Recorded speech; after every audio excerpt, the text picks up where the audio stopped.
ভাইরা আমার, রোজাদার ব্যক্তির দোয়া আল্লাহ রাব্বুল আলামিন ফিরিয়ে দেন না। রোজাদার ব্যক্তি দিনভর আল্লাহর কাছে দোয়া করতে থাকলে সে দোয়া কবুল হয়। নবী করিম সাল্লাল্লাহু আলাইহি সাল্লাম বলেছেন যে কয়েক ব্যক্তির দোয়া ফেরত দেওয়া হয় না, এর ভিতরে একজন হলেন আস-সাইমু হাত্তা ইফতির, রোজাদার ব্যক্তি ইফতার করা পর্যন্ত তার দোয়া কবুল হতে থাকে।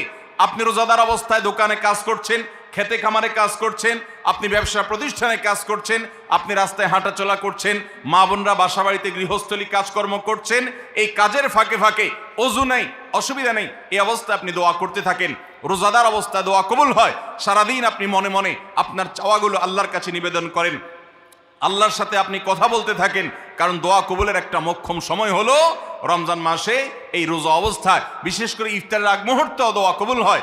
আমরা তখন অনেকে ইফতার নিয়ে ব্যস্ত হয়ে পড়ি। তাহলে আমরা 10 নম্বর আমল জানলাম রমজান মাসে, সেটা হলো বেশি বেশি আল্লাহর কাছে দোয়া করা, আল্লাহর কাছে মনের চাওয়াগুলো পেশ করা, দুনিয়ার চাওয়া আখিরাত চাওয়া। আল্লাহ আমাদেরকে তৌফিক দান করুন।